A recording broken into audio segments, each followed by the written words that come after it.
And welcome in to In-Game Chat for Saturday, October 7th, 2023.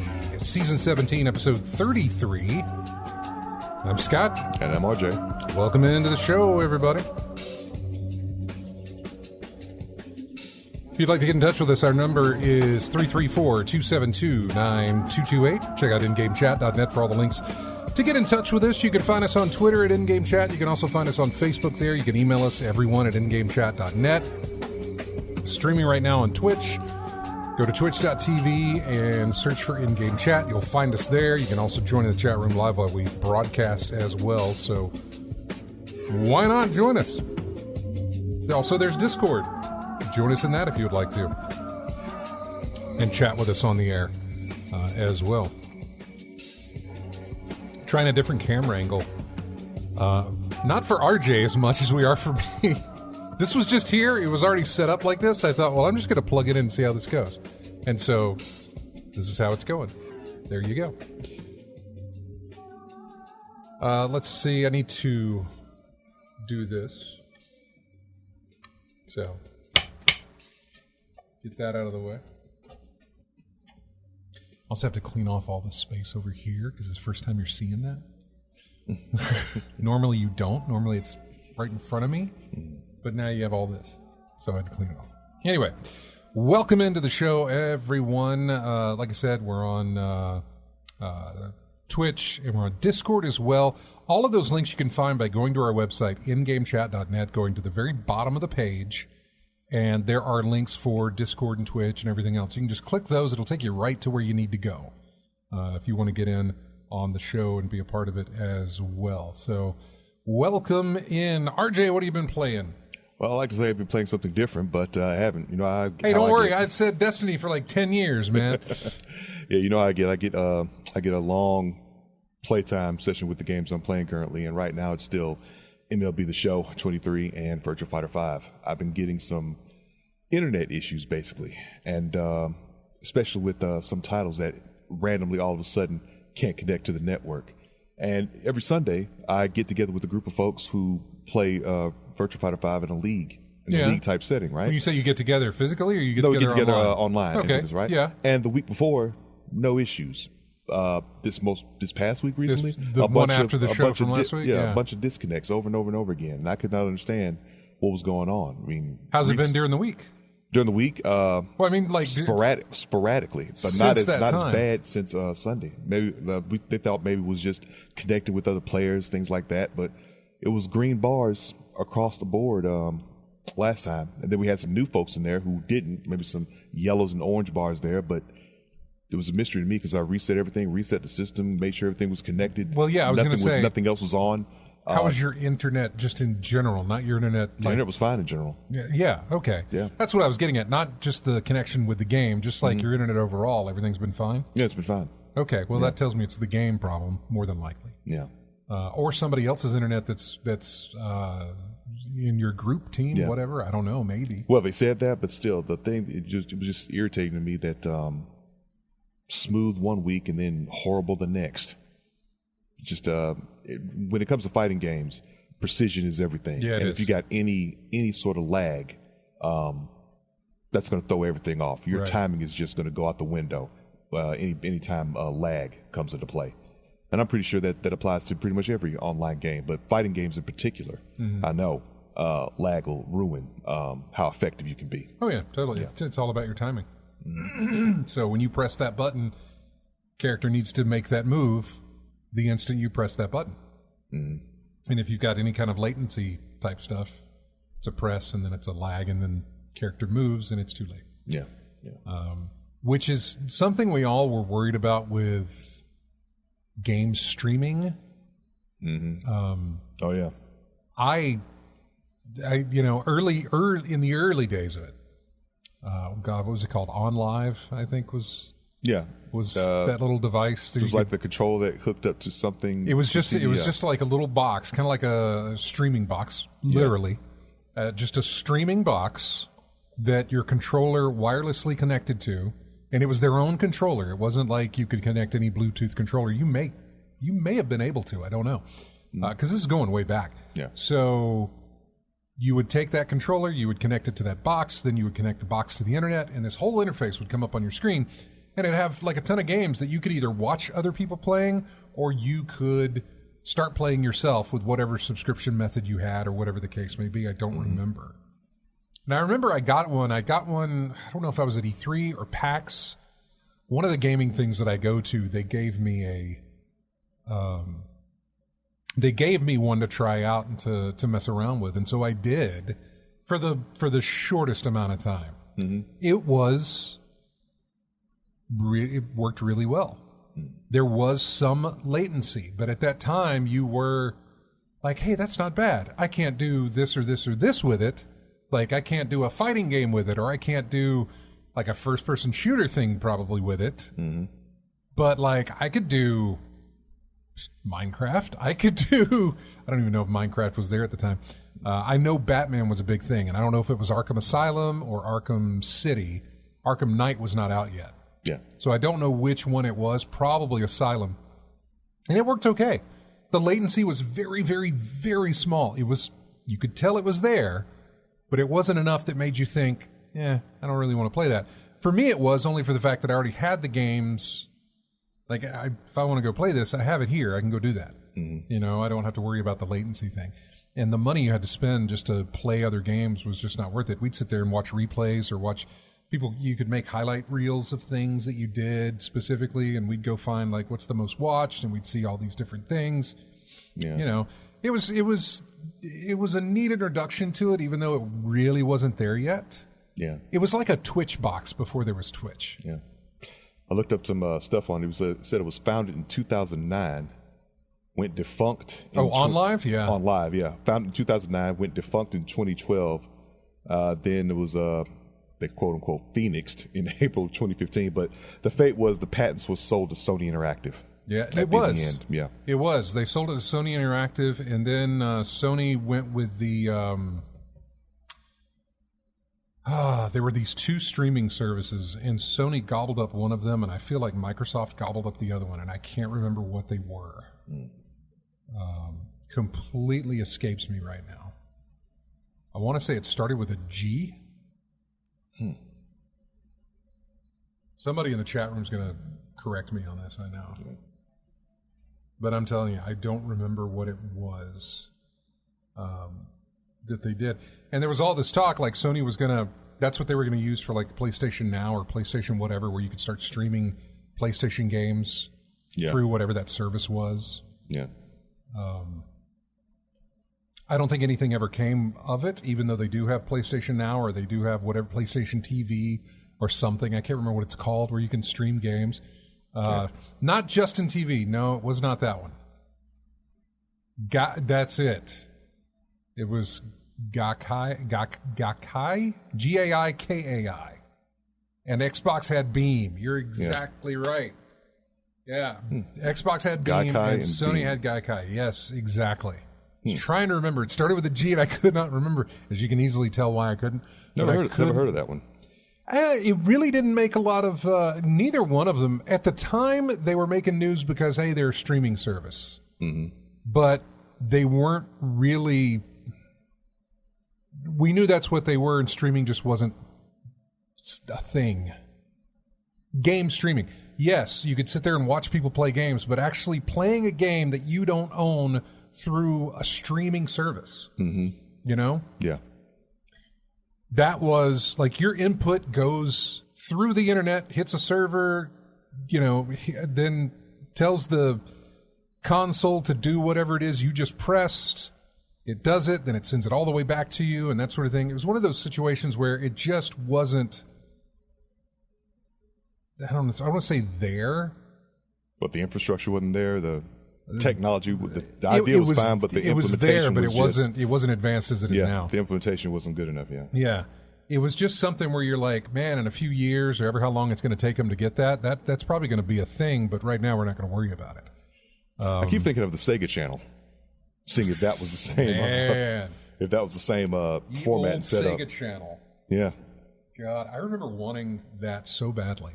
Yeah. Like I wanted to call, like they would always say, hey, if you're not getting the Sega Channel, call your cable company and tell them you want it. And I thought, is that all it takes? Is that how I have to do it? I have to call my cable company and tell them to give me the Sega Channel? That's what's going to work? It never happened. Yeah. I also never called because I was 13. You weren't the bill payer at the time. I don't exactly know how old I was, but I was young enough to know that my phone call ain't going to get anything done. Online gaming in December of 94. Criticized for its poorly timed launch and high subscription fee, the Sega Channel has been praised for its innovations in DLC and impact on online game services. I connected to whatever it was. Like when I had my Dreamcast, I had bought a used Dreamcast. Long time after the Dreamcast was done. I don't even remember when it was. But it still works. Yeah. And I still have it somewhere in the house. But I had the Dreamcast, I had Sonic, and I hooked it up, and all I wanted to do was connect and get the free Christmas DLC for Sonic Adventure 2, or whatever it was, where everything was like all Christmas lights and everything else, and you could walk around the hub, and it was all Christmassy and stuff like that. And I was able to connect to whatever the thing was at that time and download that. That's the only thing I did it for. That was it. Yeah. That's all I did it for was that. Only for the fact that that's the only thing I really think of that I could get. It cost nothing. It was free to do. Go ahead and do it. It's probably the only game I had that would allow me to do that as well for the Dreamcast. I think the other games that I had for Dreamcast were something called D. It's a horror game. D, yeah. D, Crazy Taxi, Sonic Adventure, and Adventure 2. Did you have a Choo Choo Rocket? No. I had like maybe 6 games. Power Stone was the other one I had. Okay, Power Stone. And I may have had Daytona USA, I guess. If was that the racing. Yeah. It was on there. I think that was on there. I'm not sure. Wherever the Dreamcast is, that's all. And I always had a keyboard that goes with it too. But because whoever I bought it off of eBay was just selling this whole bundle thing. Oh, yeah, the bundle. Yeah. Clock Tower, was that one on Dreamcast? Clock Tower, horror? Yeah. Horror thing. I think it was. I had D, and I may have had Clock Tower. Big dude with the scissors. Yeah, big old hedge clippers. Yeah, Clock Tower. Yeah. So I think that's what I had. Yeah, I remember D because of playing Enemy Zero on the Saturn, and the format of that. Never had a Saturn. Yeah, but the format. I think the same makers of D made Enemy Zero prior, and the format of that horror game was really stood out to me because, well, one, it was very unique to me, and it really punish you for your decision making. I mean, pick a direction to face, and if you pick the wrong one, that's pretty much you're done.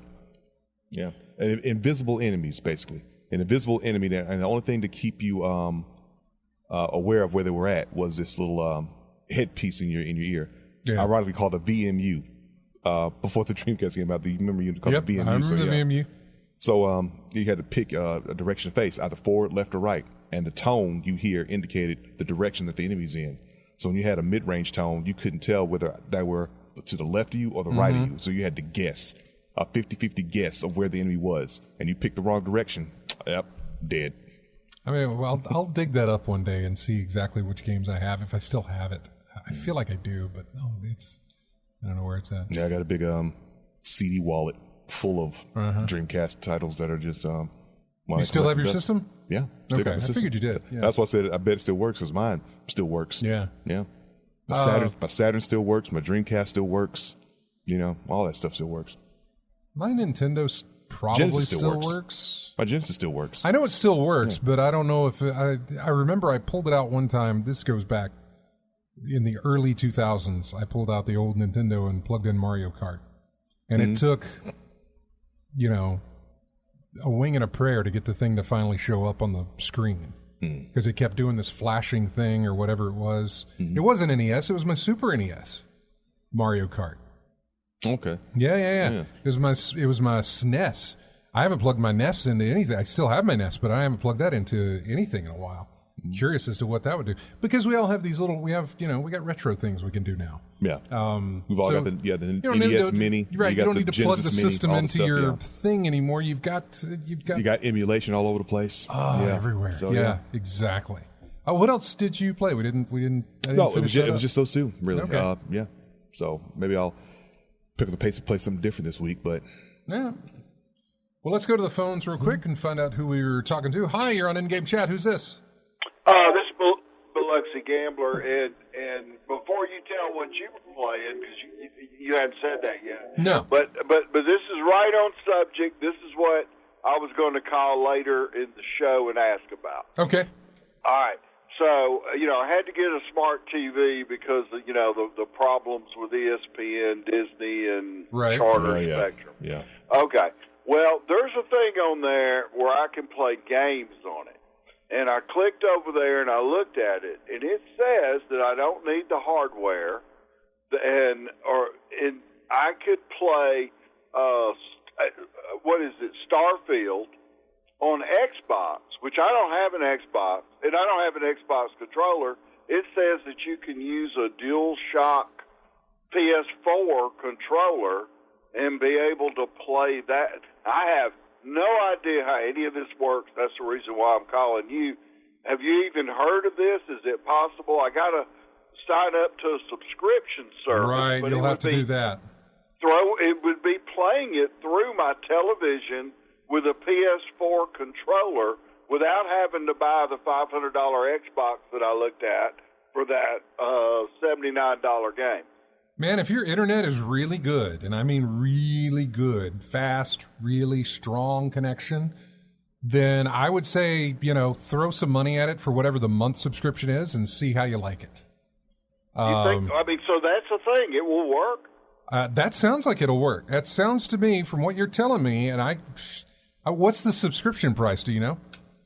Oh, no, I didn't click on the thing where you sign up for it, give a credit card. I didn't do that part. Okay, well, if I you would have to have a subscription, and there's two choices, and I was going to look before I called, but since you were already on the subject, I said, well, I'll call right now. What would be a good subscription source to use? They give me two choices. One of them I've never heard of.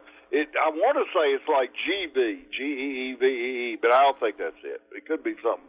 But anyway, something I never heard of, and then there's another one, I think, for Xbox. It's got an X on it, I think. I don't know. I only saw it, I know, but I can't help you because I'm not exactly sure what it is you're looking at there. What it is. Yeah, okay. I know. I don't want to give you any kind of advice thinking that it's one thing. If you're wanting to play Starfield, I would look at whatever the X one was labeled, but I don't necessarily know that that's the case. I have no idea what that is. Now, if you want to look over it and write some stuff down and then either call us back later or call us back next week, be happy to help you on that one if you got more information. But yes, sir. What type of TV is it, first off? It's a Samsung smart TV. Samsung. 4K. Okay. Samsung smart TV. 4K. Xbox. And the smallest one they had. It was just 43 inches. I had to go buy a board so it would fit on my TV table. Is it Xbox Cloud Gaming on Samsung TVs? I'm just doing an internet look right now. But would I be able to use the DualShock PS4 controller? If they're saying you can, it sounds like you could. I imagine all you need to do is you somehow have to get that controller Bluetooth or whatever paired to the TV itself. Okay. So, now let me ask you that. If I do that, will it still be paired to my PlayStation 4 that I've believe got so. plugged in.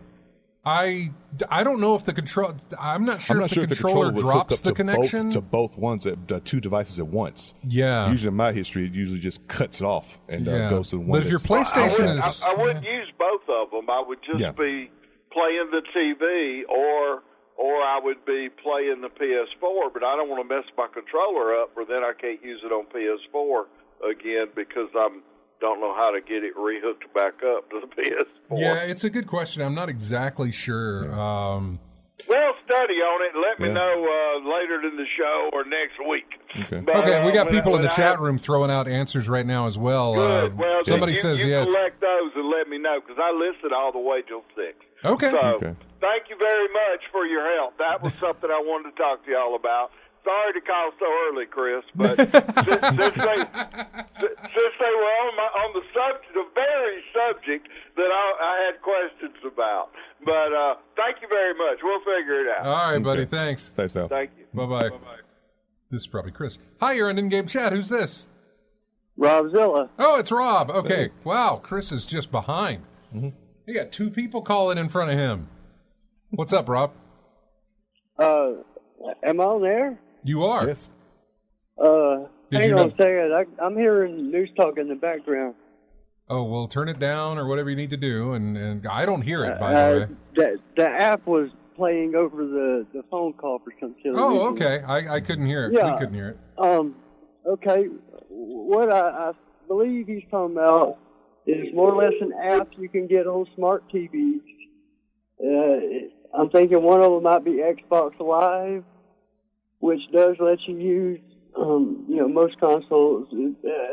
They're just basically USB or Bluetooth controllers anyway. Yeah. So he could probably plug it in without pairing it. And even if he did have to pair it, he could pair it with his PS4 or 5, whatever, as well. Or even if he had to repair it, it's not that big of a deal. Something he's, free to call me for a free consult on how to do it. No, I figured that the controller probably would not hold the memory of well, I'm connected to the PlayStation and I'm also connected to this TV. It's going to do one or the other, and you got to unpair and pair back and forth. Now, it's not going to lose any data. It just might have to reconnect it. I'm curious though, if you plug in other words, if he plugs into his TV, if he's able to do that, does it still hold the pair with the PlayStation? If he never pairs it and only plays it by plugging it in, does it still hold the pairing? Well, if he just goes USB, it's never paired by Bluetooth. That's what I'm thinking. I'm thinking it would never be paired, so it would never lose the connection to the PS5, but he'd still have it connected to his TV. Not that he probably wants to do that. Probably, because he'd be playing both at the same time.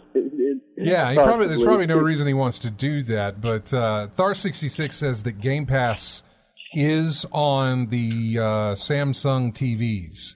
So by subscribing to Game Pass, you'd be able to play streaming Xbox games with that through your TV. So, that's up to you. Biloxi Gambler, the other option is to go buy a used PlayStation controller or Xbox controller, pair it to the TV, and then you've got an Xbox one and you got a Sony one. Mm-hmm. Yeah, I was thinking Steam might have something like that available too. Say what now? Steam. Yeah, I was saying I was reading more about like Steam Link or something. There's a Steam Link app on some Samsung smart TVs. So then you could actually play PC titles. And have you ever used the Steam gamepad that they sell? I have it, and I have used it one time. I bought it, and I used it, and I was like, all right, there we go. It works after you configure a million things on it. Yeah, and it's great and all, but nothing beats the PC and keyboard and mouse. It never really connected, or not connected, but it never really clicked with me.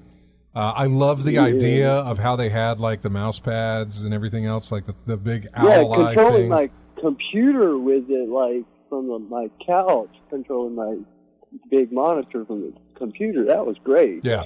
But playing the games, I'd much rather just have DualShock. Yeah, I know. I used it very, I hardly ever, honestly. It came with, like, the Steam Link, or I bought it. I don't remember what the deal was. But I was going to be playing it on, I was going to be streaming my PC games to my TV and then using that controller to play with. Just did not work out that great. The Steam Link didn't work out that great. It probably does now, but and the controller did not work out that great either. And so I was just like, I'm fine with, playing stuff on my PC. So, go old school. Well, we appreciate you calling in, Rob. We're going to break here. Glad I finally called the show. See ya. Oh, all right, man. Take care. Bye-bye. Take care. Yeah, we're at the bottom of the hour here. We're going to take a break. When we come back, I'll go into what I played at... actually, I will go into what I played, because I played some new stuff. Yeah, we'll talk about that when we come back. It is October, so it's all spooky game music. If it is spooky game, like, I don't consider Bloodborne a horror game, but it's got that aesthetic, right? Goth England, so yeah. Yeah, it's got that whole, It's like Gothic London. Yeah, exactly. So this track is called Accursed and Holy Blade, I believe is the name of the track. It's from Bloodborne. We'll be back with more of in-game chat right after this.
Welcome back to In-Game Chat.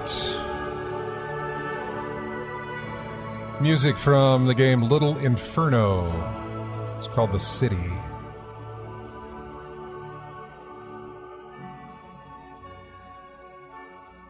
You guys are still talking in the chat room about streaming services, I guess, here?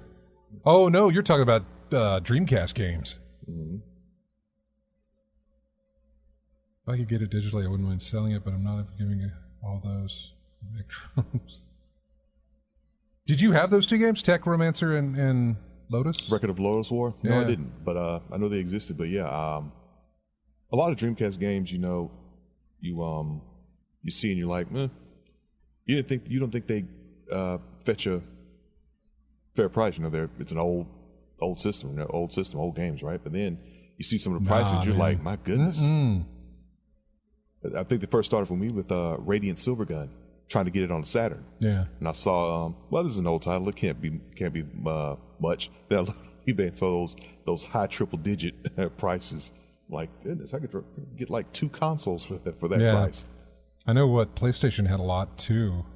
Mm-hmm. A lot of titles that were, I want to say rare, but they brought in a good amount of money. Aftermarket type stuff, not aftermarket, but on whatever, the used market. Depending on the box that you had, certain box types. Yeah. It was like, if that's in the long box or the black bar box or something like that. I can't remember what it was. Yeah, for the PlayStation. I guess it was PlayStation. For the PlayStation, yeah. It was the one that the black bar or the greatest hits. The greatest hits did not have the same money value as the black bar. Castlevania Symphony of the Night. I think I've told you that before. Right. A buddy of mine saw at a garage sale where the homeowner didn't realize what she was selling. She had 5 copies of a Castlevania Symphony of the Night black bar, 5 of them, and she was selling them for $5 a piece. Yep. You've said, I remember that. She didn't know. She just didn't know. I remember that. So what did I play this weekend? I got further in Starfield, so I finally, I don't even know where I left off in talking about Starfield, but I finally got off that first moon they sent you to and went to like the main area. Of course, I had already done this before playing through my Xbox, but I had spent so much time on that first moon where I finally finished scanning the entire planet like you were supposed to, like getting all the flora, the fauna, the elements, and everything else. I scanned all of that stuff. Did you get the upgrade to let you scan faster? I not scan faster, but scan further away. Okay. Yes, the first upgrade on that extends how far your scanner reaches. Okay, so you don't have to get up in a beast's face to get a good scan. Yeah. Okay, yeah. It actually scans pretty fast. Whenever you actually do a scan, it's very fast. So I doubt that does it. Probably just extends the range that the scanner has. So I upgraded that, and I upgraded my booster. I upgraded my pistol, and I upgraded something else, and I can't remember what it was. Probably health. Because I had a lot of skill points to use and stuff, and I did that. I went and I started moving the story along, basically. And in something like this, you have to understand, when I say I'm moving the story along, I took like 3 steps. That's about it.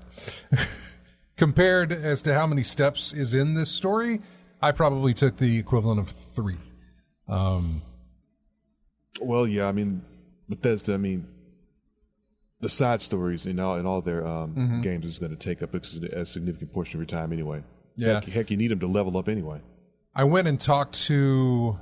I finally got a companion, which I think... oh, gosh. It's the blonde woman who you meet at the as part of the main storyline thing, and I can't remember what her name is. But that's like one of the first people you get. She came with me, and...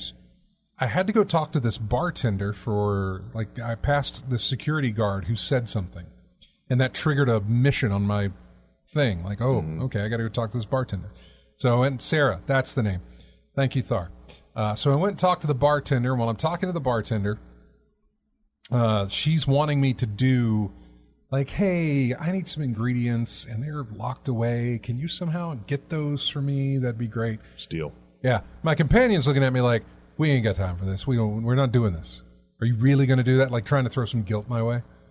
So I ended up saying, all right, lady, I'll talk to you, whatever. We're not going to do this, but I'll come back, So me and Sarah went off to where my ship is, talked to some people there. When I was talking to those people, they kind of gave me a quick little side quest to go talk to other people. I told Sarah to stay here. I went and talked to those other people. That ended. Then I went back to the bartender and said, look, I'm going to do your thing. So she gives me the quest. I walk back past Sarah, who's sitting there waiting for her. When you tell somebody like, hey, wait here a minute, they wait there forever, how long they have to. They wait there. Walk past Sarah. She doesn't care. I walk past her. I do the thing, which is basically talking to a security guard because the ingredients or whatever are in like storage that's been locked away. So I persuade him to like open the door for me. I get him to do that. I get that. I walk back to the bartender. I give it to her. Mission complete. It's done. I go back to Sarah and I was like, hey, we can do your thing now. Let's go. She's perfectly fine with it. She didn't know anything about it. No. And I thought that was great. I was like, okay, this is cool. I could just leave her here, go do the things she doesn't like, and then come back and get her. Yeah, that's a similar format to what happens in some of the Fallout games. You can do some shady, underhanded activities as long as no one sees you do it. You're good. Well, that was also the other thing. Like, and I mentioned this on last week's episode, I think, where I'm talking to her and she's like, hey, we don't really police you. You guys just do what you need to do, but, just keep the police off our back. Don't let them bother us. But we don't care how you kind of go about doing things. We're not going to ask questions, and we're not going to do that sort of thing. Mm-hmm. Oh, okay. Then I go talk to this lady. She's like, you really want to do that? Like giving me guilt. I'm like, what? No, stop it. You just said you don't care what we do. So anyway, put her to the side, did my thing, came back and picked her up, and she was none the wiser, I guess. Thar says that he's married to her. His character is married to her in the game. The faction quest line are as good as the main story, is what he says. Well, I'll get to that. So Yeah, there's a lot of good That's what I've heard. Side stories in the Fallout games to me. I mean, just as interesting as the main story. So we go. Hence the reason you do all the side stuff is there's a whole bunch of good story writing in there in their games. We get in the ship. We leave the area. We go to, I think it was Neptune, maybe, or Venus. No, it was Venus. I believe it was Venus. We go to Venus. I don't land on Venus. I'm in Venus orbit, and there's like some whatever bad people ships around, but there's a satellite I have to position my ship within 500 meters of and scan it to get information from, but to not be detected. So you like have to lower everything except for like one or two engines. You have to lower your shields. You have to lower turn your weapons off, all this other stuff, just to kind of sneak up in there, scan the thing, do whatever you got to do. Which I did that, which took me to a space station, which I think was out by Neptune. Went through there, found a dude, talked to him, did this. It was really cool. Things were like, this is good. It's all coming together. I'm still not happy with the inventory system, how it weights you down and all this other stuff. And I'll probably do I'll probably do a mod or something to where none of that matters, so I don't have to worry about that. That whole setup sounds like a Star Trek episode, I remember. I had to approach a satellite and not be detected. They just basically turn the ship off. Yeah, and let it coast near it. Yeah. Wouldn't doubt it. So did that, got done with it, went back to, I think I'm still on my ship, and that's where I stopped and saved it. But I think that's where I'm at. Still in space near Neptune? Yeah. Just did that and like saved from there. Because I think I had to go, no. I'm sorry, no, because I picked up another piece of the artifact from this guy that I saved. Okay. I took it back to the lodge or whatever that's on New Atlantis and placed it where I needed to. I finished that quest line essentially. So like right now I have a lot of side quests to work on, and I haven't selected like my next main quest to do just yet. I don't think. But that's where I stopped. And the reason I stopped is because I started Cyberpunk 2077. And I'm really, really enjoying it. I am really enjoying it. I know you've played this. I played before the DLC, yeah. I haven't touched the DLC. Oh, okay. This is main games, because I've never played it. Okay, well, it's having two story-based games going on. I'm not at the going same back time. and forth. I'm not. I'm going to be sticking with Cyberpunk. I honestly am. Unless I get that urge, because these are really, even the little amount of time I put into both. I say a little amount of time. I put in a ton of time with Starfield. I just haven't moved the story much. You know what I'm saying? Like I've played in that world a lot, but I haven't really advanced story or character or anything. I've just been going around exploring and doing whatever. Yeah. Cyberpunk doesn't really give you a chance to like just go explore. I've been following. They feel different. They really, really do. Starfield feels like an explorer RPG, a take your time, soak it in RPG. Cyberpunk gives me more of an action game than it does an RPG game so far. The shooting is better, or at least so far from what I played, the combat feels better in Cyberpunk. I haven't really tried stealth in Starfield yet, but the stealth in Cyberpunk, I just did the training missions or whatever it was. Yeah. And I was having, oh man, don't even get me started on whatever dash and dodge is, because mouse and keyboard, that is all messed up. I had to do that just to get through the training method, but I'm like, I guess I'm not doing hand-to-hand combat in this game. I know I may have to in certain situations, but if I don't, I won't. Yeah. I'll just pick up my gun and shoot you. Yeah. I think the thing I was trying to say with the story thing though is that you might forget a lot of the elements that you were that was fresh on your mind, and when you come back after so much, because what happened with you with the last I get that. I totally get it. Now you may be able to get away with it with Starfield, because you're going to be all over the place, and there's a whole bunch of stories that you're going to get into anyway. Yeah. So that's the case. With Cyberpunk, it's not that spread out. It's not. So you may. It feels very linear so far. Compared to that, yeah. Yeah, because right now I am at the. I'll tell you exactly where I'm at. I just I just did the first mission with the girl in the bathtub. Okay, yeah. Then I went to intro mission, right. I went to bed. I woke up, and old boy's downstairs with the car, waiting to take me to the med guy or whatever. Jackie. Yeah, he's downstairs Jackie's with the car, down ready to do yeah. that. That's where I saved off. So I mean, that's how far into it I am. Early. Which Okay, is you're very, early. very, early. very early. But I can tell you the combat feels much better because I already did that mission where I get the girl out of the bathtub. I stealthed a little bit of that, but not much. I stealthed like 2 guys, and once that was done, it was like, all right, guns blazing, because I did it right in front of a dude that saw me. So I went ahead I did more stealth in that mission. I snuck around, instead of going directly in there, I went around the back to the right side. Oh, I saw where I yeah. could, Yeah, only, I but went down after there. it was over with, I saw where I could do all of that. Yeah.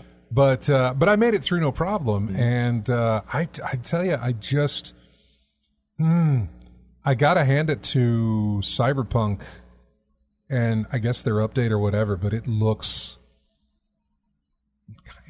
better than Starfield. It looks better than Starfield. And you're playing it on I'm playing it on PC. PC. Yeah. Okay. Looks way better than Starfield. I don't know if it's because there's just more lighting effects with the neon and everything else. I don't know if it's, I don't know, just something about, and I guess that's kind of what I was saying to Steve last week, whereas Starfield's a sipper, man. Starfield is a, just sort of soak it in, absorb it, just... It's like, hey man, I'm not doing anything today, and I am good for time, just going as slow as possible. So let's play some Starfield because it doesn't feel actiony.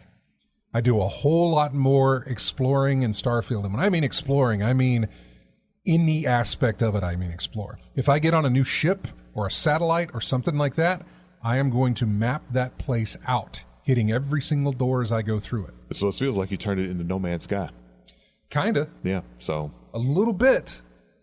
Even though I'm not into like building anything yet, but kind of. yeah. The other thing being is that Cyberpunk just feels like it's ready to go every single time I pop it open. It is there with like, we're going to do this. Get your guns, get in the car, let's go. Yeah. It's ready to rock as soon as I log in. Yeah. Starfield is like, hey, let's go see what's over that hill. Hey, let's go see another planet, or let's scan a few things while we're here. Or it's like I said, one's an explorer, the other's a mercenary. Yeah, So yeah. one is going to have more action than the other. And anyway, so I'm just gravitating towards Cyberpunk more so than I did with Starfield. Trust me, I love Starfield. I keep seeing videos of Starfield, and I'm like, I kind of want to go pilot my ship. I kind of want to go, do some stuff in there. But as I sit down, I'm like, let's see what Cyberpunk's doing. Let's knock out this mission real quick in Cyberpunk, which is usually how that plays out. I'm going to knock out a quick mission in Cyberpunk. Ends up being, let me knock out 3 or 4 quick missions in Cyberpunk, or let me do this, whatever the case may be. Yeah, usually because it has a bunch of shooting and action in there that you just want a little bit more of. I mean, you see where I'm at in the game, which is very early on. Yeah. I don't even know if I've gotten to the credits yet.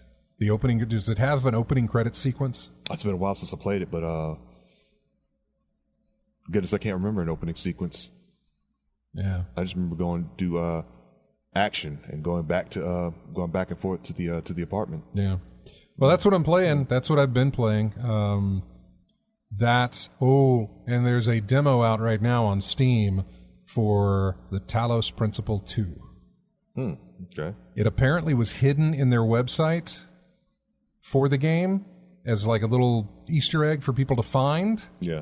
Once they found it, though, they started sharing the link all over the place. And so I found the link. I didn't even know they were doing this. It wasn't until it's officially released now, so you can go to Steam and find the demo for Talos Principle 2. Mm-hmm. They're using Unreal Engine 5. This thing looks fantastic. I kind of wish they didn't do what they had done with this demo. The demo opens with just like you're playing puzzles from the first game. You're collecting these little shapes that will eventually, be like Tetris puzzle pieces that open a door that lead to something else. And all the old things were there, direct the beam and turn on the fan or put the cube here or lower the thing or use the scanner to block the thing, whatever, all the different tropes. They're all there in the introduction thing. Once you finish the introduction, once you get the red gate open, you have to collect all the green blocks to open the green gate. When you go in there, you collect all the yellow blocks to open up the yellow gate. When you go in there, you collect all the red blocks to open the red gate. When you open the red gate, you go inside, you step inside, the whole thing blows wide open. And I am not going to go any further than that, because if you are not going to play this demo, but you are going to play this game, or even if you're going to play this demo, I do not want to spoil you on what happens after you go through the red gate. Mm-hmm. It was not something I was expecting. Was it a pleasant surprise? So far, I'm not sure. So far, okay. I'm not sure, because I will say that compared to the first game, there is a lot less puzzle solving in this demo than I was expecting. It starts out that way, but then it really, really just... I'm saying this with a bit of a grin on my face because I'm kind of excited for it. I haven't really gone much deeper after that. Mm-hmm. I'm a little excited for it. I'm a little worried that they may have...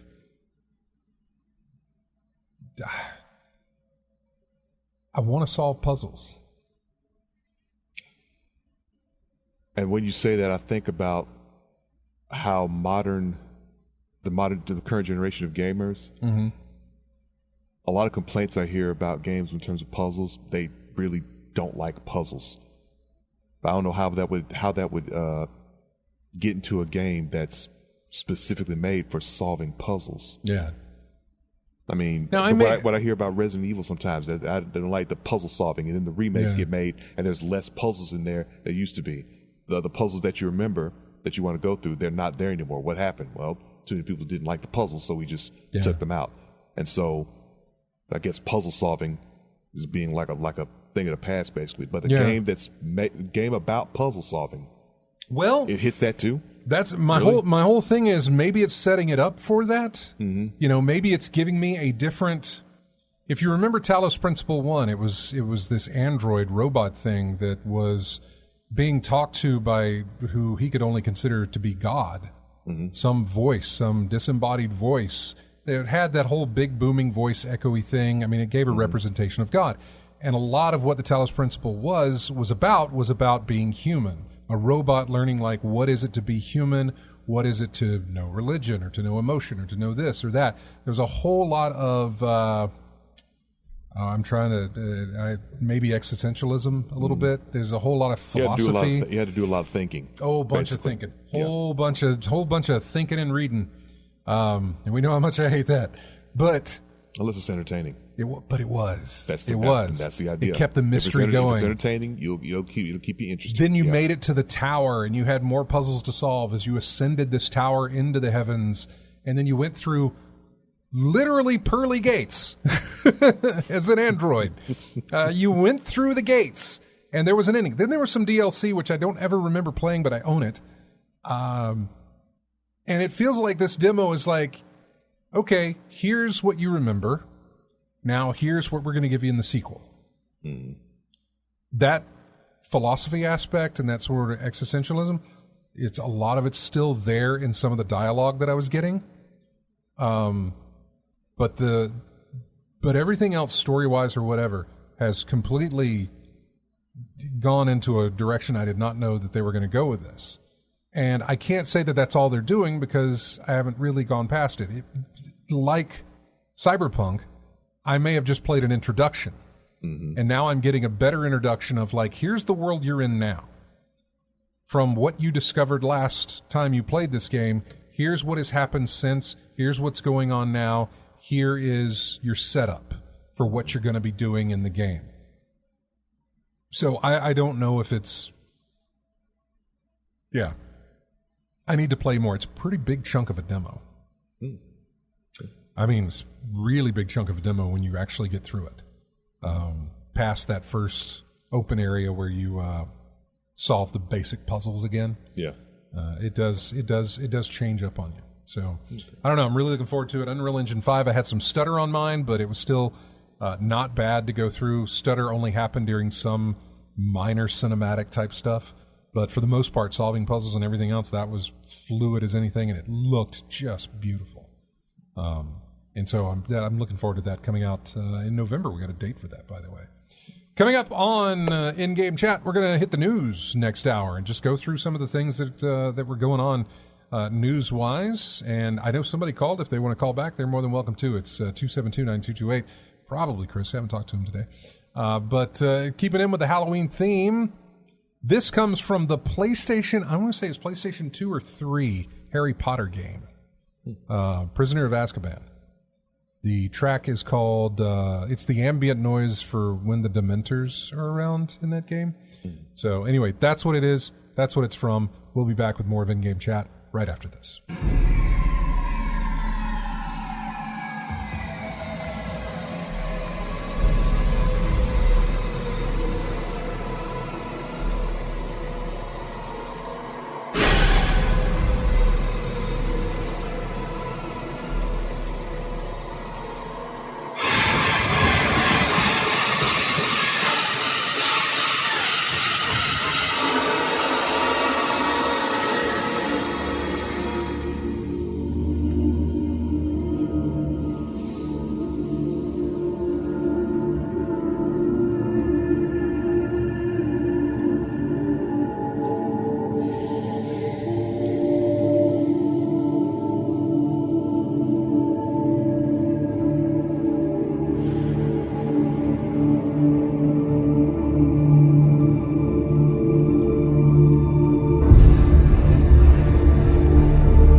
Welcome back to In-Game Chats.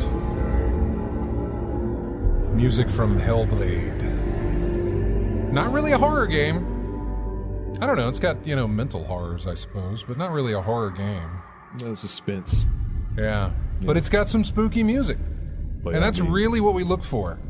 Especially when suffering with delusions and exactly and things like that. So yeah, which can be scary. So yeah, just spooky music is all we're after here. So there you go from Hellblade. By the way, last year we played some tracks from an album that was released in October. I don't know, Full Moon Studios or something. I can't remember the name of it was. I have it in here, but anyway, they're doing Volume 2 this year, and I've reached out to see if we can get a copy of that. To use as well. There was kind of like remixes, but it was done for Halloween stuff. Let's see if I've got it here on my... I wrote him back. Well, I don't see it now. It'll come to you later.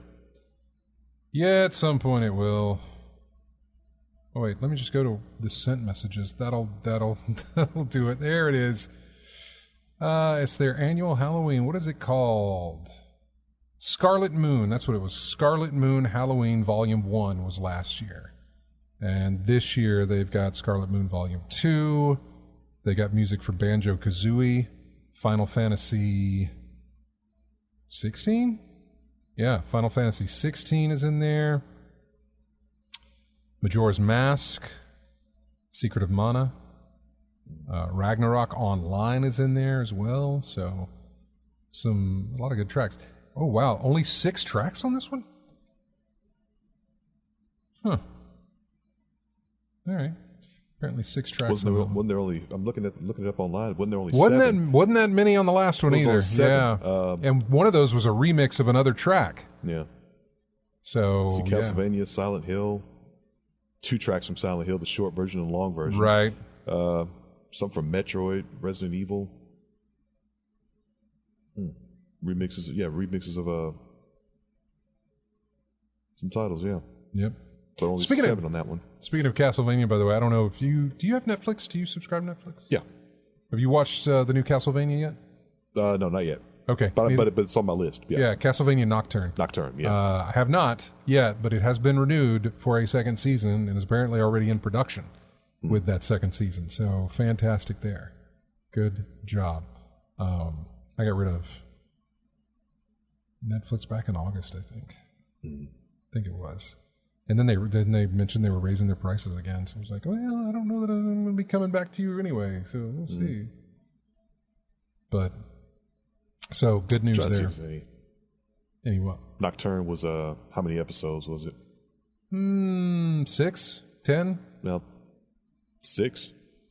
I don't know. No, I have no idea. Because if it was a typical anime season is 12 episodes, so is it really 2 seasons if you just split an original anime season in half? But I don't think they did that. I mean, they produced 1 season and now they're in production on a 2nd season. Yeah, that's not coming out anytime soon. Okay, 8 episodes. Okay. Yeah, the next season will probably be out. I don't know about next year. Oh wow! It'll be ready when it's ready. Yeah, AC Wraith says the first season is mostly backstory. Yeah, that might be something I wait and watch when season 2 actually releases to get it better, a better idea from it. Because did Netflix introduce us to binge watching? They did, yeah. So I don't mind backstories. I mean, you got to have your setup, but I'd hate to go through it. That was a lot of what the first season was. Not the first, the first season of the first series was a lot of, all right, we're setting the tone, here's our characters. You know, season 2 was, okay, now they're moving the plot along. And world building, yeah. Yeah, exactly. They had to. They had to go with not necessarily the origin of Dracula, but at least a lot of, like... why he did what he did. Exactly. Yeah. Going through that backstory, the backstory of Dracula and his wife. His wife, yeah. And you couldn't blame him. Yeah, what he did was it was good. I really it was extreme, enjoyed but that. you were like, then you see why he did what he did, and you're like, I understand. Yeah, see, AC Wraith says I'd wait until the 2nd season comes to bother watching. Yeah, I'm kind of thinking that. Plus, I've been this long without seeing, at the end of the last Castlevania series, I can wait again. I can wait longer for it. You got plenty of stuff to keep you occupied. Well, what I would like to go back and do now is to watch Edge Runners. Right? Is it Edge Runners or Net Runners? The Cyberpunk series. Oh, yeah. That's on Edge Netflix. Runners, Yeah. Once I get more into Cyberpunk, I'd probably like to go back and watch that. Started to. I don't really remember much of the episodes. That just start over. Yeah, I would just start over. Probably a lot of it would make more sense now that I'm playing the game, too. But speaking of Cyberpunk, they're getting a live-action television show. I don't know who's doing this. Was it AMC maybe had mentioned that? Let's see. Developer CG Projekt Red announced on Thursday that they are working on a live-action TV series set in the universe of the tabletop RPG. They are teaming up with Anonymous Content, a global media company known for its work producing such shows as True Detective and Mr. Robot. All right, got a good pedigree there. Doesn't say if anybody's picking that up, though. Looking here. What did we say that was? There was Mr. Robot and True Detective. True Detective was HBO. Mr. Robot was whatever. Was that USA, I think, or something? Successful launch of the game's CD Projekt Red's favorable position to capitalize on. Okay. All right. That's all we got. Work in progress. Yeah. Okay. That is all. Which will be interesting because they have a Witcher show and now they have a Cyberpunk anime and a Witcher live action, and now they're going to have a Cyberpunk live action. All right, CD Projekt Red, go right ahead. We found out that Animal Crossing is going to get Lego sets. Big sets? We don't know. Rumor is there's, I think, 5 different build sets that are going to be coming out. Probably something like maybe the town hall building, Nook's Cranny, the museum perhaps, or the coffee shop is a possibility. But you're definitely getting the minifigs, which are the really tiny figures, shaped after different townsfolk. of Animal Crossing. So that's actually going to happen. The minifigs are usually you'll find them in sets. I don't know how they're going to do this, if they're going to sell them separately or if they're going to come in sets. For instance, the Muppet minifigures, that's all they are. They're minifigures. You have to go out and buy packs, almost like baseball cards. You open it up, see which one you got. All right, this one's new. This one's a repeat of something I already have. Yep. You know, that's what you do. Yeah. There's like 12 of them, and so that's how you have to collect those. Or you can go online and you can buy full sets that people have collected if you want to do it that way. So if they're going to do it that way, and I don't know that they will, but if they're going to do it that way, 1, 2, 3, 4, 5, 6. There's only 8 of them. I don't think they're going to do the packs. I think that either certain ones will show up in those sets. Because let's look at Star Wars. Star Wars has minifigs, right? Mm-hmm. But they didn't sell those in like little packs, individual packs. The minifigs would pop up depending on what set you're making. So if you were making... oh, God. They're saying like something like Ewok only comes with Endor. Right. If you were Something making like the Ewok set, you would get a bunch of Ewoks, and maybe you would get, C-3PO on a throne, as king or something. Yeah. So something that is unique to that set. Yeah. If you're making a TIE fighter, you'd get this certain stormtrooper who flies that, and that's the only way you'd get that. Or the trash compactor scene, which is a Lego set. You get all of them that are involved in that trash compactor scene. Chewie and Luke and Leia and R2. Yeah. You get all of that stuff. So I think the minifigs will probably show up with the sets. Maybe, I don't know. I could be completely wrong on this. So who knows on that one? All right. I'm still just jumping in and out of the news. Good news is that about 100 devs at the studio who develops Just Cause, Avalanche, that's who. I was trying to think, what studio is that? Avalanche Studios. 100 employees at Avalanche Studios are unionizing. Means around a fifth of the 500-person Swedish team is now bargaining with the company's management for a fair contract. I hate that it is just them being the union. Like, I wish... honestly, the video game developers need a union badly. They need one, and wrestlers need one. We've talked about this before. Wrestlers badly need a union. And I would go so far as to say that the game devs do as well. I don't know as much about that situation. I know crunch is horrible. We all know about the crunch. Yeah. So yeah, crunch is just ridiculously horrible. They really need to. And not only that, the union. So sticking with that, and jumping over to the opposite end of the spectrum with that, Keywords Studios. Let's see. Keyword Studios, all of their unionized QA workers got laid off from the studio late last month after BioWare declined to continue its contract in August. They were contracted to assist with playtesting and quality assurance at BioWare Edmonton. They won their union vote in June of last year. Apparently, it was a historic vote, making the group the first games industry union in Canada. Keyword Studio workers were in bargaining with the company when they were laid off following the news of 50 job cuts at BioWare itself. So they were laid off on September 27th. Now you got Epic Games, or Epic. I don't say Epic Games, but anyway, Epic. They're running into financial problems as well. I don't exactly know how severe those financial problems are. I imagine we're going to get news of layoffs coming up, though. But they're hitting, bad for them as well.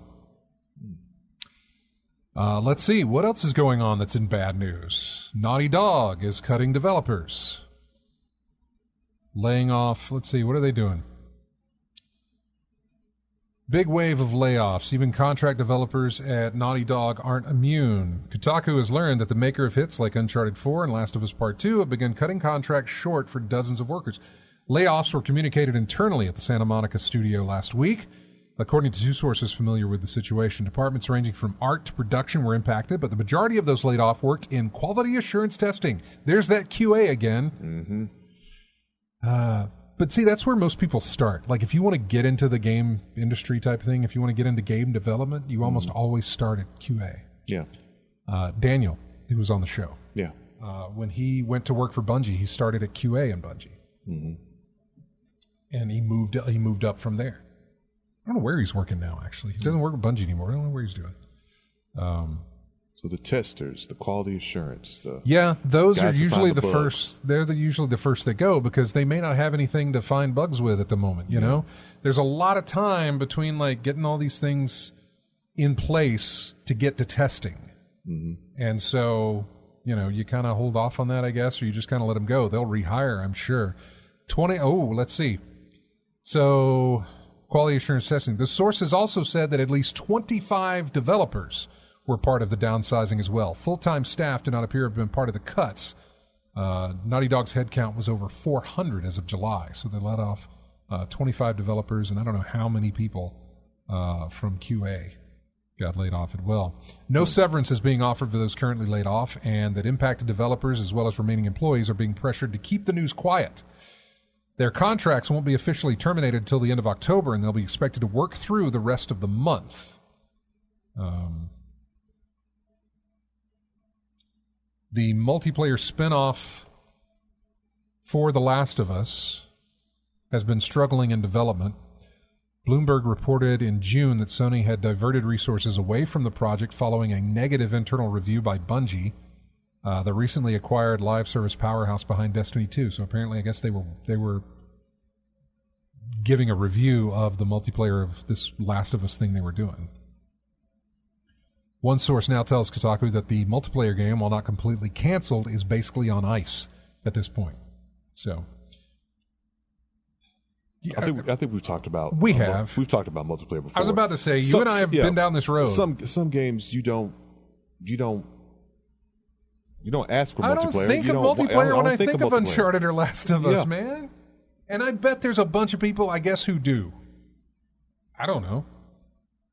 Who are these people? The minority.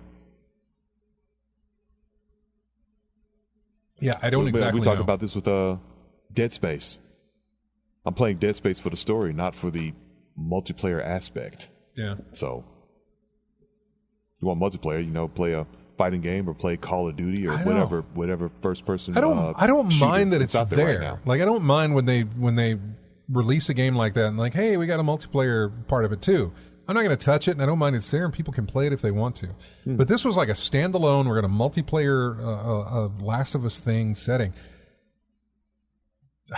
It never seemed like a great idea to me. No. I'm like, where? Unless, of course... Last of Us Arena? No. Yeah, but unless, of course, it's coming from Sony where it's like, I want you to live service this thing up, Like, make this. It ain't going to cost you much to make this, but we can make a bunch of money off of it by offering all these things where people got to pay different things to get whatever, skins and stuff like that. I know you're shaking your head, but that's the way these people think. I know that's how they think, but you're trying to out Fortnite or something. Leave it to them, man. No. Yeah, leave it to them to do that. So these are the same folks that came with PlayStation All Stars, right? Yeah. Yeah, how'd that go for you? Trying to out Smash Brothers. Yeah. Looking at more here. Record breaking. Okay. So yeah, just in the world of just bad dev news. Hey, we could keep going with this too. But wait, there's more. Joy. If you get all of these, we're going to throw in a sexual assault investigation for free. 5 former Ubisoft employees detained in France this week. 3 on Tuesday, 2 on Wednesday. a Ubisoft chief creative officer, at least former Ubisoft chief creative officer. I'm not going to try to pronounce that guy's name. Sergey is probably how that first name is pronounced, or it's otherwise known as Serge, but I doubt it. And a former editorial vice president, Tommy Francois. Look at this. I'm not butchering. I can do French. They were among the 5 people detained and questioned by French police. In 2020, current and former Ubisoft workers accused the company of creating a culture that normalized sexual assault and harassment and allowed it to thrive.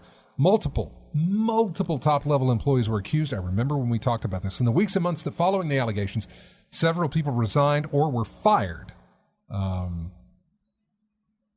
In fact, the creative director and editorial vice president at Ubisoft Toronto was let go after being accused of choking a female employee.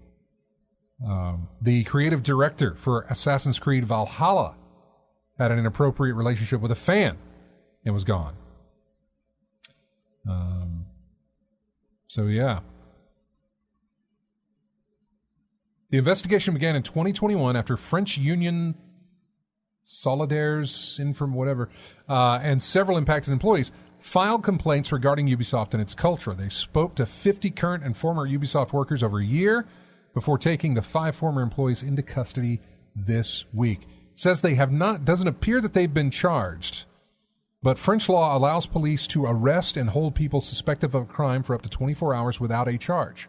Polygon has reached out to the judicial court and the victim's lawyer, and there is no update as of yet. A Ubisoft representative issued the following statement.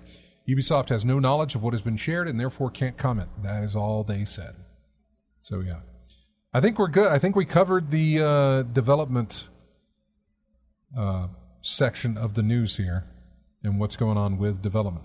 We got a lot more news coming up, though, to cover, so stick around for us as we do that. We're done with the development news, though, like all the development studios, firings, unionizing, and sexual harassment. We're all done with those. I think. I got to go through and look. These things still could pop up. Got music here from a horror game. I think it is it's from Thailand. I think it's called Home Sweet Home. And it is the main menu music from that game. We'll be right back with more of In-Game Chat right after this.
Welcome back to In-Game Chats. It's October, so it's spooky month, so we're playing spooky music from spooky game. Well, not always spooky games. This one I think it's Inscription. And it is The Angler is the name of the track here from Inscription. I still haven't played that yet. I don't think I have it, or maybe I do. You probably do. Oh, no. It's on Steam. Probably do. I think I may be getting it with this month's Humble Bundle. I think it's all like spooky horror games on this month's Humble Bundle, by the way. So, take a look at it if you're interested. Anyway, welcome back to the show here. All right, let's jump back into more news. And what else did we have? We talked about the dev stuff. Redfall, that horrible game from BioWare. Oh, it was Bethesda, wasn't it? That was Bethesda. Because that was a big deal for like one of the exclusives that they were going to get. Microsoft had, because they own the studio, by the way. Yeah. But the player count has dropped so low on Steam that there's not even enough to make a full team in the game. That is how low the player count has dropped. That's bad. On Redfall. It is really bad. That's bad. It's very bad. It was horrible. What a horrible game. And I feel bad for the devs for putting that in. It feels like it honestly... Arcane can make a game, man. We know that. They did Dishonored. They did Prey. We know they can do the game. They can make a game. But Redfall was just... Redfall feels like a game that was made on corporate input rather than developer input. I was about to say, was this a rush job or something? Or at least maybe that aspect to it. Yeah. Like, y'all taking too long. We got to get this thing out. Let's do it. Just, put a bow on it and get it out there. Even though these things aren't fixed or these things aren't tweaked or, your Q&A hasn't done all of that it needs to do, let's just wrap it up and get it sent out. I don't know if it feels like a rush job because I hadn't played it. Mm-hmm. But I didn't really read a lot of reports of bugs more than I read a lot of reports that it just lacks in every single aspect. The combat's not fun. The story's not fun. Just nothing there. But with your pedigree, you've put out two bangers beforehand, but with this. Yeah. And according to that Microsoft leak we got a couple weeks back, they're going to be putting out a third Dishonored, which, look, Arcane hasn't ruined their reputation yet. Yeah, they released that game, but they're fine. Mm-hmm. They can easily redeem themselves with another Prey, another Dishonored, even another game that's original and just plays better. They can do that. They haven't really killed any kind of reputation. Or at least there's enough love still left for them that people would give them another chance. Yeah. I haven't heard a lot of complaints about like, man, don't trust Arcane, man. It was like their first bad release. Yeah. They may have also done, what was the other one? The Arcane? Deathloop. Okay, Deathloop. I think Arcane did Deathloop as well, but I don't remember. Probably like Arcane West. Arcane Studios. Yeah. Yeah. And Deathloop wasn't bad. It didn't get a bad rap either. I'm not hearing a lot of negative. No, not at all. Not at all. Redfall? Not good. Ever. Yeah. Never heard a good thing about that. The only good thing I heard about Redfall was like, there probably was a good game here. But we'll never know. Or is it like one of them situations where we got these this unfinished project? We got to do something with it. Do what you can with it and get it out there. It feels like it could have been a response to something, and I don't know. Like maybe there was a trend going on at the time, and because it is multiplayer or it is like co-op multiplayer type stuff. Mm-hmm. Redfall is, and I'm not sure if they just thought, "Hey, look, Apex Legends is doing great, or whatever these little team shooter things are doing great. All these different aspects to it. Let's make something in that vein," and it just failed. Yeah. Something like that. Don't know. Yeah. One won't be your downfall, but multiple definitely will be. Yeah. What else do we have in the news here? If you're a PlayStation Plus Premium or Deluxe subscriber, which neither RJ or myself are, although I've looked into it because I can throw down like $100 and some odd bucks to bump me up to Premium or Deluxe for the next ever how many thousands of days I've got left on my PlayStation stuff. Yeah. So, but is it worth it? I don't know. But I would pay that, and it'd be another 1,000 or so days before it'd ever charge me again. Yeah. So I'm getting at least like 4 years out of this, maybe 3 or 4 years out of it if I did that. and I'd have access to a bunch of stuff. By the way, I checked. I do not have the remember I told you if you bought a PlayStation 5, you get a free game offer type thing? Yeah. I don't see that offer anywhere on my machine. Okay. I didn't see it in the stores. I was looking for it. I was trying to find it. I need to Google some more just to see, but it may be one of those things where it's like, no, if you get it, it's going to be something that pops up on your dash or pops up in the store, says claim your free game or something like that, if you qualify. Yeah. But they didn't release anything that says you qualify or how to qualify other than buying a PlayStation 5. Yeah. But apparently it had to be within a certain window and not launch. It just makes me want to reminisce about the days when you bought a console and They got a free and a game. game came in there with it. I know. Boxed and everything. And 2 controllers. Remember that? Remember them days? I do, yeah. Yeah. Oh, yeah. Yeah. 2 controllers and a free game. And you got the system as well with it. What was the free game that came with the Genesis? I know it was Sonic, but before Sonic. Columns? Might have been. Because I played Columns, yeah. I think it was Columns. Columns, yeah. And Super Nintendo was Super Mario World. Nintendo, of course, was Mario, and then later Mario Duck Hunt. Altered Beast. Oh, that's it, yeah. Altered Beast. Why did I think Columns came with it? You thought it too. I did think it too because I have Columns. Well, I do too. It may have been there may have been multiple games that came with the Genesis during its run. Like you may have had a multi pack in there for all I know. I remember Altered Wise from your grave. Yep. God, you remember the remake of that? No. Good. I was going to say, from the look on your face when you asked me, it sounds like it's probably best I didn't. Thank whatever deity you worship that you do not remember that horrible remake of that game. Goodness. That reminds me of Bomberman Zero, which was like, I don't know what they were trying to do with Bomberman. Bomberman's like this cute little fun little game, and they're like, well, what if we made it first person and edgy? That's not what Bomberman is. And you'll see that whenever you release that game and nobody buys it.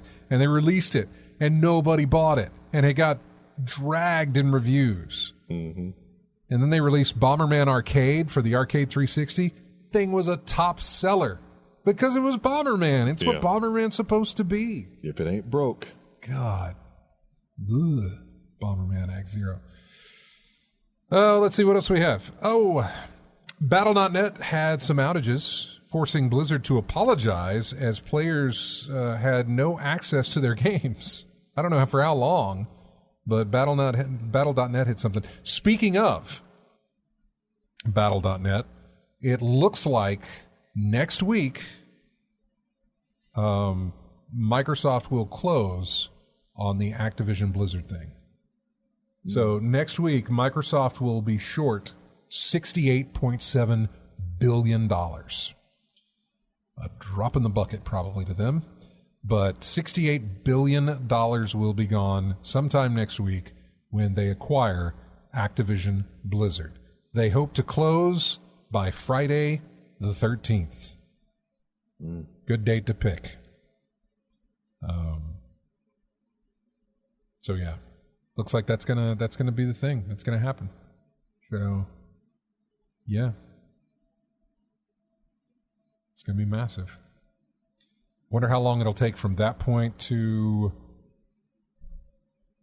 the library hitting Game Pass to Bobby Kotick getting booted out and with Severance sailing off in his golden parachute. with Severance. I know, yeah. As opposed to the folks we talked about earlier. Well, no, I think he gets Severance, but then he gets something on top of that as well. Yeah. I mean, a massive amount on top of that. I mean, whatever. He's still. We're paying you. Pay him all the money in the world to go away. Yeah. He needs to go away. I hate that they got to do it, but that's in contracts. It's business stuff. It's stupid business stuff. And then he'll that's pop fine. up. And then he'll pop up in something else. I know he will. Hopefully, nothing that anybody wants to give him attention for. Yeah, I know. Lethal Migraine's like, even after that, Microsoft's going to be filthy rich. Yeah, I know. Yeah. They are. They totally are. I get it. I know they are. And ready to buy up Nintendo or Steam or Valve or whatever that they said they were looking at buying. I don't know what other companies they may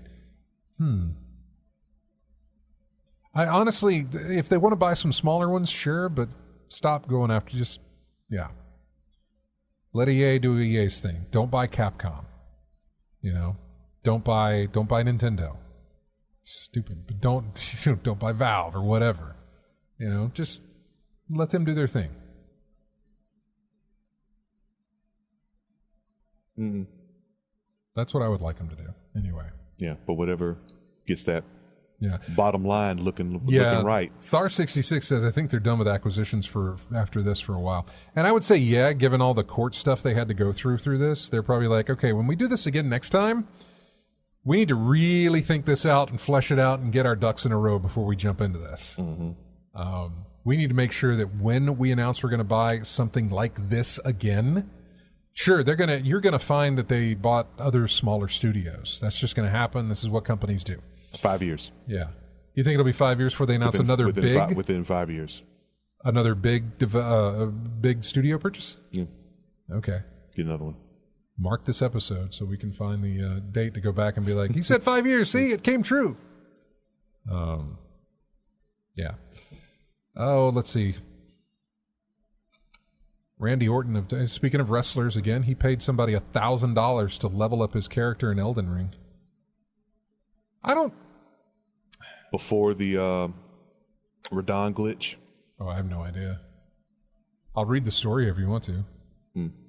What do we have? Randy Orton plays Elden Ring on his tour bus between events. In a recent broadcast, a behind-the-scenes wrestling live stream on Twitch hosted by some other wrestlers, the pair revealed that Orton once approached them before an episode of Monday Night Raw to tell them how much he enjoys playing From Software's brutal yet beautiful action role-playing game. However, Orton's affinity for the Elden Ring game didn't necessarily derive from the grind its early act demanded out of players. In fact, he disliked having to level up so much that he opted to avoid it entirely by paying somebody $1,000 to give him a bunch of runes, which act as the game's currency and experience points, so that he could level up his character immediately. He said, yeah, it's hard. I paid a guy $1,000 to give me infinite runes so I could level up to 100 right away. Just to 100. Orton told them, I love that game, though. It's awesome, but no, I couldn't deal with that BS, so I just paid a guy to give me a bunch of runes. Orton's pay-to-win playstyle of getting through Elden Ring's tough opening moments, while a baller move in some respects, isn't new to gaming or Elden Ring. Yeah. I'm sorry, just to 100. I guess. I don't know. The problem I have with that, I don't have a problem with it. Dude's got money. He's free to spend it however he wants to. Hey, your money, have yeah, it. Yeah, he's free to do it any way he wants to. I was talking earlier about Starfield and how I would get a mod that takes away the problems of the inventory. Yeah. There's lots of... In fact, one of the things when I installed Cyberpunk, it has a... I don't know what it's called, like a launch screen type thing. Like when you launch it from Steam, another window pops up. And it's like CD Projekt Red's window. So it's like, here's the games you own, which one you want to play. And so I click on Cyberpunk, because through Steam, that's all I have. If it was GOG, I've got Witcher, But through Steam, that's all I've got. So there's also something that says enable red mods, because the CG product Red, they have red mods. Yeah, yeah. You can enable that and play with mods if you want to. They're not restrictive to you to do that, and I don't mind it.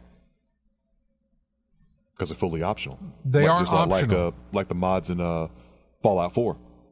What it made me feel like, though, or what it made me think about, was that when I watched somebody play Destiny for the first time, and this is the only way I can relate, because it's what I did for 10 years, play Destiny. Yeah, yeah, yeah. You've got to go through that slog of the beginning of Destiny. You got to go through that low weapon stuff, that training. You got to go talk to these people and do this, and they make you do all these other things. The reason they do that is because that's the majority of the game. And the more you do it, the better at it you get. You get your muscle memory down. You get that repetitiveness of, like, here's my build. There's a group. Let me throw grenade or let me throw smoke to debuff them, and then let me fire and all. But that's stuff you learn as you go. You develop a pattern for attacking and combat for groups and things like that. Just the same way in Starfield or in Cyberpunk, you probably have a pattern in which you play combat. You know, I'm going to crouch here. I'm going to stealth up until I can't, and then I'm going to pull out shotgun and do this or go. Oh, it's close range. Your muscle memory, your mind, it gets all of these things in here as you go. But you got to put in the time to do that. A trainer, a mod, takes that away from you.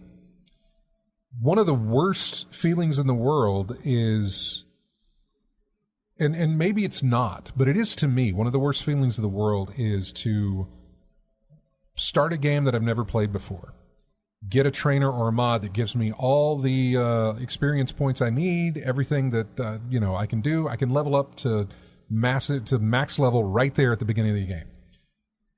I don't know what to do with myself. The DLC bonus purchase or the season pass that comes with the XP booster at the beginning of the game. There's that. Something like that. Like, that's what it sounds like, yeah. I haven't developed my playstyle enough to know even what to do. So how do I know that, I picked up a perk that does this, but what does that do? God of War is a great example. I'll tell you the difference. God of War, Jedi Survivor, or Fallen Jedi, whatever it was. Fallen Order? Fallen Order. Okay. Yeah. God of War was a slow rank of, like, I'm going to level up, I'm going to earn this ability, I'm going to unlock this move, and this move requires me to press X 2 times and then press square whatever afterwards. That's the pattern for it. If I was given all of that ahead of the game, I wouldn't be paying attention to any of these things, and I wouldn't remember the memory of, hey, when you have an AoE attack, and then you also have this rush attack, you have this attack that blocks and then hits. I wouldn't know any of that. All I'd know is, I got all the moves. I'll just press buttons and go, because it won't take the time to learn it. And that's what I think that does. I don't begrudge anybody who goes through this. If you want to go through that sort of thing and get that stuff, Fallen Order, I did that with. Fallen Order, I ran through it with everything unlocked and just went, because the map was irritating, making me annoyed. Yeah, irritating. Yes, we get that.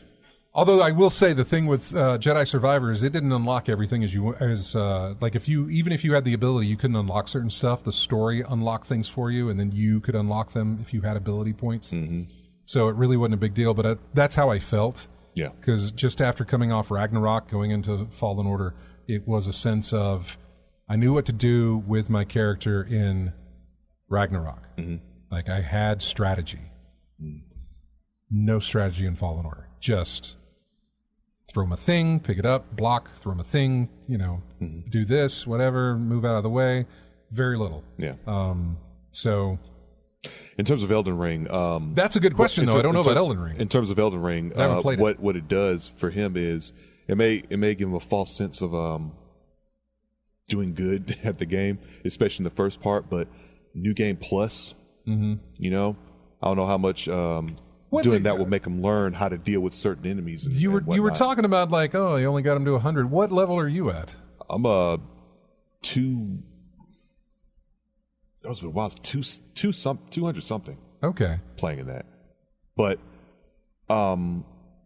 playing that game, you learn it. Elden Ring or all the From Software titles, you're going to have to go through a slog to learn how to deal with enemies, learning how to back off and everything like that. But starting from level 100 from jump, may give you a little false sense of your ability to handle enemies. I mean, at a level 100 at the beginning, you're taking folks out in one hit. Yeah. You're not having to deal with those dudes who block or resistant to certain elements on your weapon. Elden Ring's on PC, right? It is. Should be. Isn't it? Should be on PC. Yeah. I think it is. That might be something I look into. I mean, if he doesn't want to grind, okay, that's all power to him. But yeah, it's gonna catch up eventually, like New Game Plus or something along those lines. You won't have any choice but to grind. I don't. It's just one of those things. I don't mind him doing it. I don't mind anybody doing it. Just personally for me, I feel like before I do all that, I really need to get my combat pattern down. Otherwise, it's just going to be, I'm not going to know how to control my guy. Yeah. You know, I'm not going to know my mechanics. Yeah. My strategy at taking certain things if I want to do it that way. So, I don't know. It's weird. Well, like Arkham, Batman, your Arkham games. Mm-hmm. Ain't no buying a win out of that. No, there's not. Or by playing Street Fighter, ain't no buying a win. How do you get to top 8? Well, I would say in the Batman games, you could probably give yourself enough experience points to unlock all those bat gadgets and things, but usually those were story driven. You had to go through the story in order to unlock the, like, oh, it's here, and then you could upgrade them. I was thinking about the combat like you did with God of War, knowing the combinations of what attack buttons to use to get their to get your most effective weapons attack. And you've got to remember that. You got to remember. You can button mash all day, but it ain't gonna work. Or like I was saying with how do you get the top 8 of any fighting game tournament? It ain't about button mashing. No, you gotta learn. You gotta learn your stuff and know what you're doing. You do. So ain't no, and then you can't put a price tag on experience. Exactly. Yeah. That's going to wrap it up for us. We are done. Another week in the books, and we will be back next weekend for another show. Thank you, everybody, for joining us in the chat room as well as listening to the stream and on the radio. Thank you all who grabs us each week from iTunes or wherever you get our show for later use. We do appreciate it. Go to ingamechat.net. Join us on Twitter, Facebook. We've got a YouTube channel. If you're on Steam, we've got a Steam group over there. Also join us on Discord. Subscribe to our YouTube. We're all over the place for you there. So just jump in, say hello, and subscribe if you would like to. Thank you, everyone. Thank you again, RJ. Thank you to our callers, Rob, and to Biloxi Gambler. Hope we helped you out with that, man. And you guys have a fantastic week. We will see you next Saturday. Here is music from Dark Souls. This is Moonlight Butterfly. Yeah. Does that make sense? That's a boss. Okay. Well, here it is for you. And she hurts. We'll see you next Saturday. She hurts a lot, actually.